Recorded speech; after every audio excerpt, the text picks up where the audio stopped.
Shalom, selamat pagi Bapak Ibu Saudara yang terkasih di dalam nama Tuhan Yesus Kristus. Mimbar Gemar pada pagi hari ini Rabu 17 Februari tahun 2021. Saya akan berbagi berkat dari Amsal pasal 21 ayat yang ketiga. Demikian firman Tuhan. Melakukan kebenaran dan keadilan lebih dikenan Tuhan daripada korban. Saya ulangi lagi, melakukan kebenaran dan keadilan lebih dikenal Tuhan daripada korban.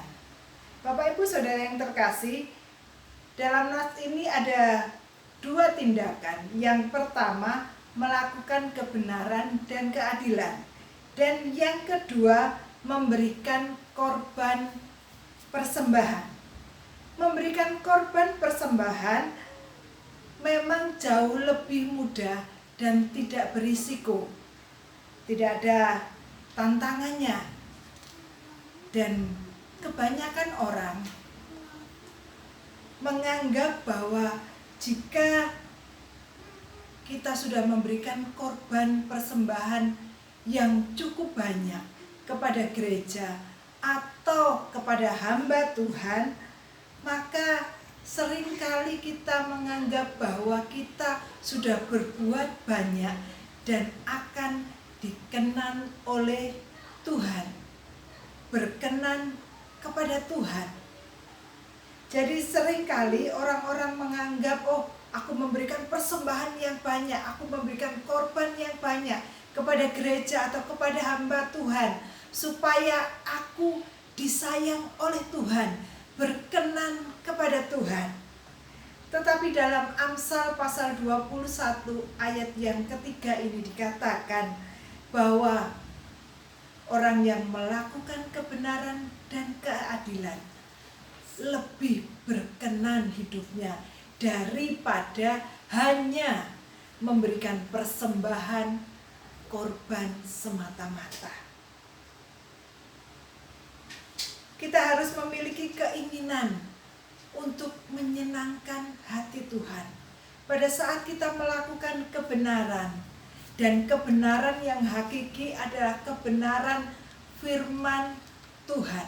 Saat kita merenungkan firman Tuhan, dalam kita bergemar, kita mendengarkan kebenaran firman Tuhan, dan kita mau melakukannya dalam kehidupan kita sehari-hari, menjadi pelaku firman.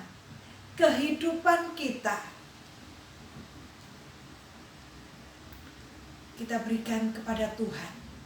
Seluruh aspek kehidupan kita, walaupun banyak tantangan, tetapi kita tetap mau berjalan dalam terang firman Tuhan. Kita tetap konsisten hidup dalam kebenaran sesuai dengan kehendak Tuhan. Menuruti kebenaran firman Tuhan. Dan saat kita melakukan kebenaran firman Tuhan, maka kebenaran itu akan memerdekakan kita. Karena sebelumnya kita adalah hamba-hamba dosa. Tetapi karena kasih Allah yang begitu besar, kita sudah dibenarkannya, maka kita juga wajib hidup dalam kebenaran. Seperti yang tertulis dalam Yohanes pasal 8 ayat yang ke-32 dikatakan, dan kamu akan mengetahui kebenaran, yaitu firman Tuhan. Saat kita merenungkan firman Tuhan, saat kita bergemar, maka kita akan mengetahui kebenaran. Dan kebenaran itu yang memerdekakan kita. Pada saat kita melakukan kebenaran firman Tuhan, dan kita sebagai anak-anak Tuhan, kita memang harus hidup dalam kebenaran. Meskipun banyak tantangan, meskipun banyak godaan, tetapi mari kita hidup sesuai dengan teladan yang telah Tuhan Yesus berikan kepada kita, yaitu hidup dalam kebenaran.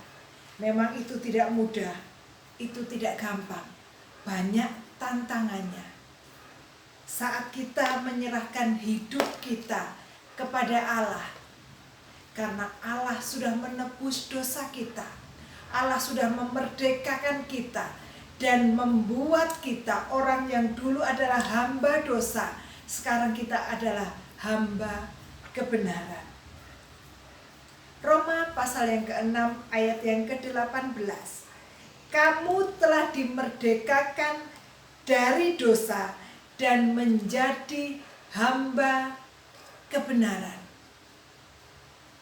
Kita patut bersyukur, kita yang dulu adalah orang-orang berdosa, karena kasih karunia Allah yang besar, kita sudah dimerdekakan dari dosa. Maka sudah seharusnya kita hidup dalam kebenaran.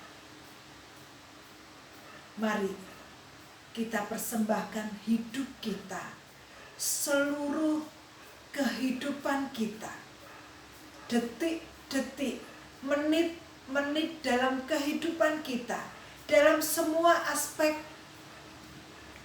kehidupan yang kita lewati. Mari kita hidup dalam kebenaran, karena kasih Allah yang besar sudah membenarkan kehidupan kita. Dan biarlah kita mempersembahkan tubuh kita sebagai persembahan yang hidup dan yang berkenan kepada Allah. Jangan jemu-jemu untuk bergemar, karena kita akan mengetahui kehendak Allah, kebenaran yang harus kita lakukan di dalam kehidupan kita, dan kita memuliakan Allah. Mari kita berdoa. Tuhan, kami mengucap syukur untuk kebenaran firman Tuhan. Biarlah kami tidak hanya sekedar memberikan persembahan sebagai korban ke dalam rumah-Mu, tetapi terlebih lagi Tuhan, kami mempersembahkan hidup kami dengan menyerahkan seluruh kehidupan kami, dengan berkomitmen melakukan kebenaran sesuai dengan firman Tuhan.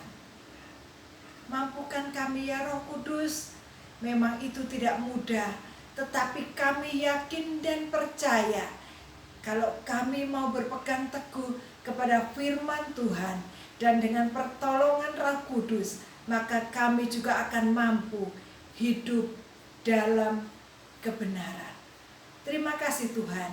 Berkati seluruh sidang jemaat Tuhan yang boleh bersama-sama untuk terus tidak jemu-jemu bergemar untuk mengetahui kebenaran-kebenaran firman Tuhan.